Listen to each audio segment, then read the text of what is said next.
Assalamualaikum warahmatullahi wabarakatuh. Selamat pagi anak-anak ibu semua. Semoga kalian selalu dalam keadaan sehat walafiat dan selalu bersemangat. Anak-anak, hari ini kita akan mempelajari tentang perkembangan teknologi komunikasi.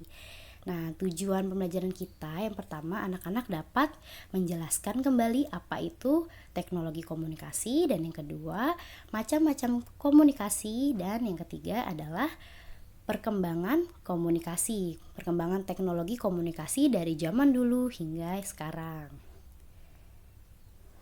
Nah, di sini pengertian teknologi komunikasi.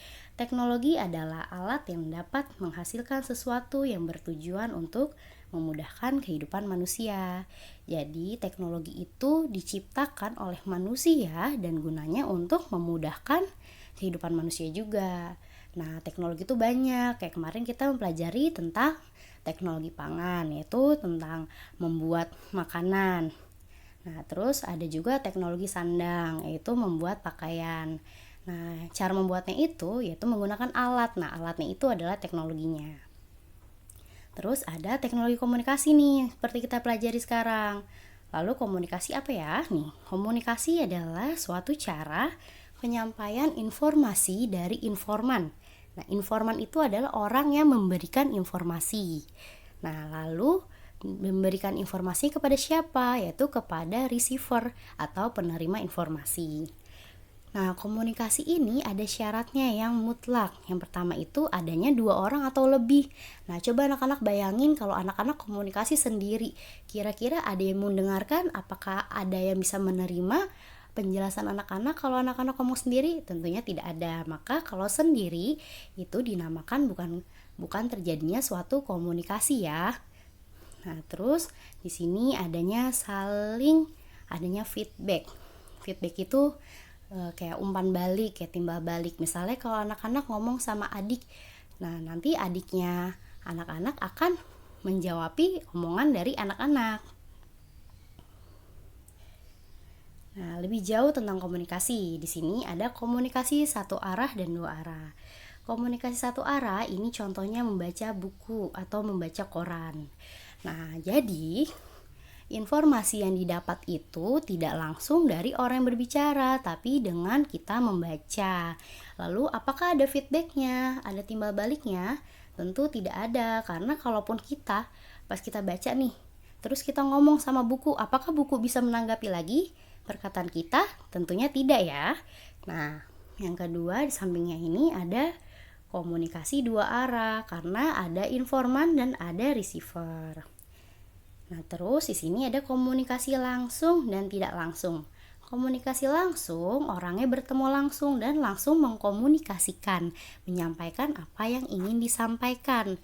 Nah, di sebelahnya nih ada gambar komunikasi tidak langsung, yaitu menggunakan telepon atau menggunakan SMS.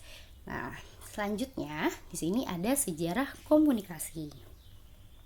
Di sejarah komunikasi yang pertama ini ada kentongan, ada prasasti di batu, ada api unggun. Wah, kok ada api ya?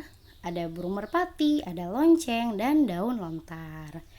Nah, kentongan itu berfungsi untuk kalau misalnya kayak di kampung-kampung nih. Ini alat komunikasi untuk mengumpulkan warga berkumpul di balai desa. Terus untuk memberikan informasi, misalnya ada maling, tong tong tong tong gitu. Atau kayak misalnya ada musibah, ayo kumpul, tong tong tong tong tong. Misalnya akan terjadinya banjir gitu. Nah, kalau ini prasasti batu. Nah, zaman kuno dulu itu menulisnya di batu atau di daun lontar. Macam-macam, ada juga di kulit hewan dan lain-lain. Karena dulu belum ada buku tulis dan alat yang digunakan itu dikikir kalau di batu. Dan ada juga yang menggunakan sayap burung. Sayap burungnya dikasih tinta lalu ditulis deh. Nah, yang ketiga ada api unggun. Loh, kok api unggun ya? Emangnya api bisa berkomunikasi? Nah, di sini api unggun itu bisa digunakan untuk memberikan informasi, kayak misalnya ada orang nih suku pedalaman atau ada orang yang tersesat di suatu hutan belantara. pastinya di sana tidak ada sinyal. Nah, caranya bagaimana?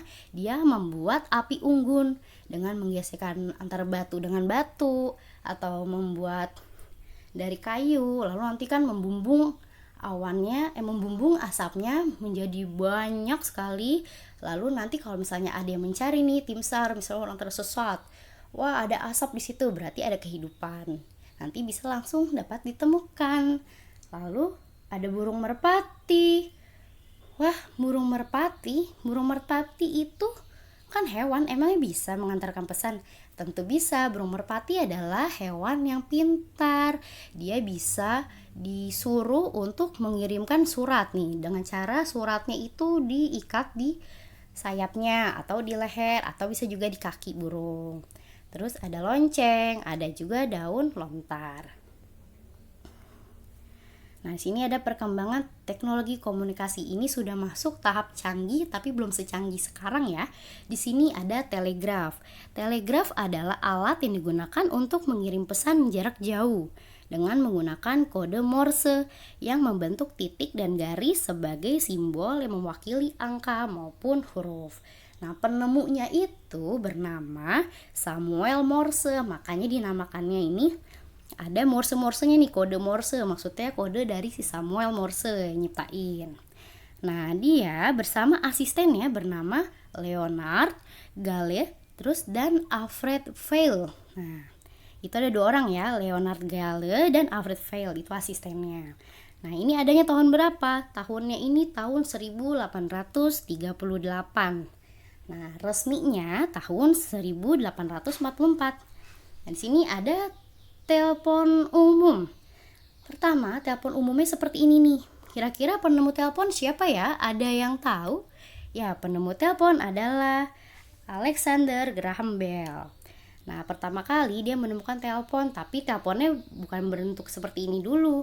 Awalnya itu masih berupa rangkaian-rangkaian yang disambung-sambung berupa kayak kabel-kabel dan listrik itu. Nah, terus seiring berjalannya waktu, telepon umum ciptaan si Alexander Graham Bell ini, si Bell itu mulai ada tahun 1905.